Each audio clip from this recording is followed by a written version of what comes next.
Hello everyone. Principles of inheritance and variation part 10।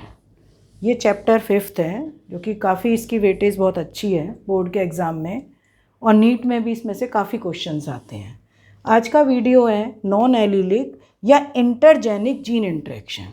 Non allelic intergenic gene interaction जो कि Mendel's third law of independent assortment में है।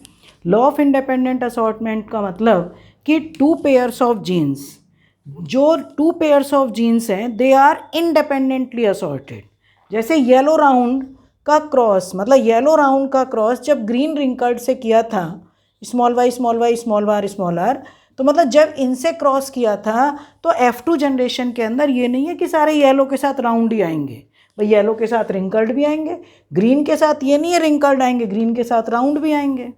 Non allelic gene interaction definition इसकी ये है कि alleles of two or more independent genes, alleles of two or more independent genes interact to produce a phenotypic expression different from normal expression। ठीक है, मतलब ये समझ में आ रहा होगा कि to or more independent jeans जब इंटरैक्ट करती हैं तो जो फिनोटिपिक ट्रेट होगा कि expression of phenotypic trait different from the normal expression.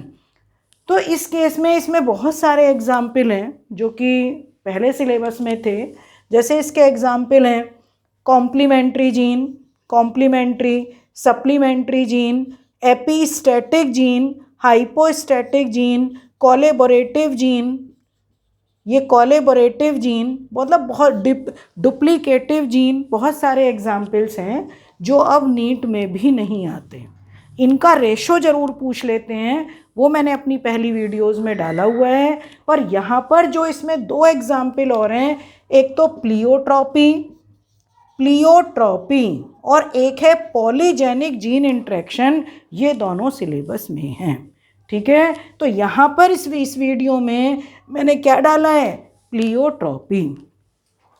Pleiotropy या प्लियोट्रॉपिक जीन। देखो प्लियोट्रॉपी एंड पॉलीजेनिक में क्या डिफरेंस है कि when one gene influence more than one character, ध्यान से सुनना, when one gene influence the more than, मतलब influence more than one trait, तब तो होता है प्लियोट्रॉपी। और when many genes control one character, वो होता है पॉलीजेनिक। ठीक है, पॉलीजेनिक जीन इंटरेक्शन में बहुत सारी जीन्स मिलकर जब एक कैरेक्टर को, वो एक कैरेक्टर शो करेंगी तब उसको पॉलीजेनिक, जैसे इसमें एग्जाम्पल डालोगे ह्यूमन स्किन कलर। ठीक है, अब यहाँ पर प्लियोट्रॉपी किस टाइप की डिजीज़ है, पहले तो ध्यान रखना, ये इनबॉर्न मेटाबॉलिक डिसऑर्डर, सबसे पहला point, inborn metabolic disorder, autosomal recessive disorder. और सबसे बड़ी बात है कि जब मेटाबॉलिक डिसऑर्डर है तो इसका मतलब इसके अंदर कोई ना कोई एंजाइम है जिसमें या तो डिलीशन हुआ है, उसकी जीन जो एंजाइम बनता है उसकी जीन का डिलीशन हुआ है, और या सब्सटीट्यूशन हुआ है। ठीक है, तो इस केस में मतलब सब्सटीट्यूशन म्यूटेशन है कि जीन किसी भी तरीके से वो डिलीटेड हो गई है।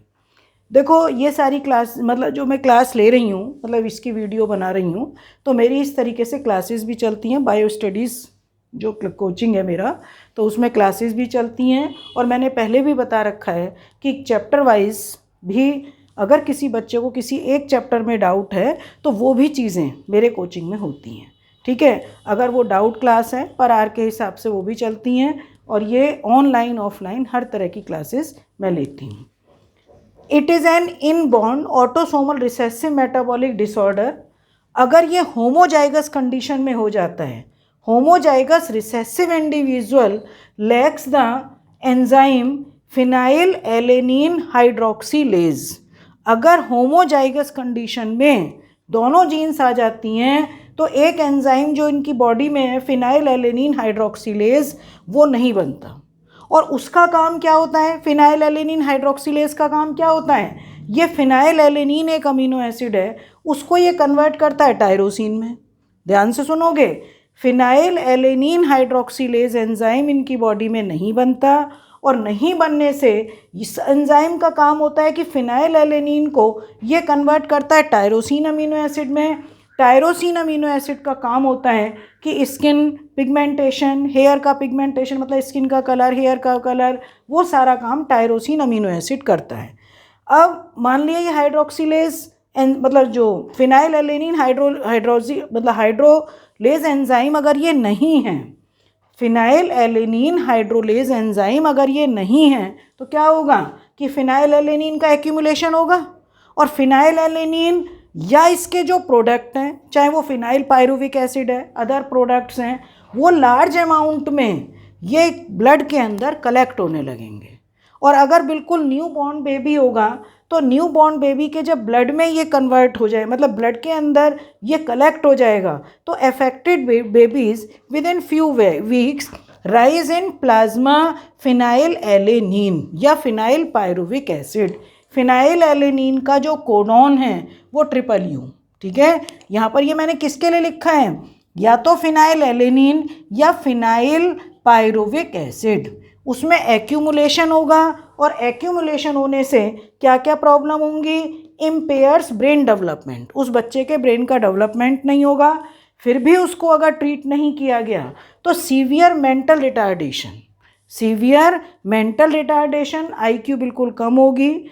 और दूसरी चीज़ डिक्रीज पिगमेंटेशन इन स्किन, हेयर और एक्जिमा, स्किन की प्रॉब्लम होती है एक्जिमा, वो प्रॉब्लम क्रिएट होगी।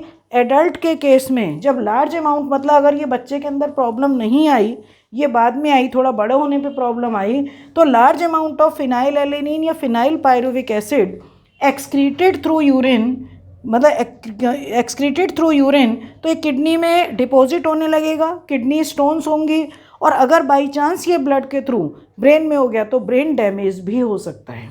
तो किडनी स्टोन्स होंगी, बोन्स की प्रॉब्लम, कई बार बोन्स के मिडिल में ये कलेक्ट होने लगते हैं तो बोन्स की प्रॉब्लम होगी, जिसको आर्थराइटिस की प्रॉब्लम भी बोलते हैं। तो खुद ये सोचो कि अगर ये प्लियोट्रॉपी जो कि इनबॉर्न मेटाबॉलिक डिसऑर्डर है, अगर इस तरह की प्रॉब्लम हो जाती है तो ये कितनी कंडीशंस अराइज होती हैं, ठीक है। तो ये किसका डिस्क्रिप्शन मैंने बताया, प्लियोट्रॉपी, ठीक है बेटा। ओके, इस वीडियो में इतना ही। नेक्स्ट इससे जो अगला होगा polygenic gene interaction, next video में। ओके बेटा, थैंक यू।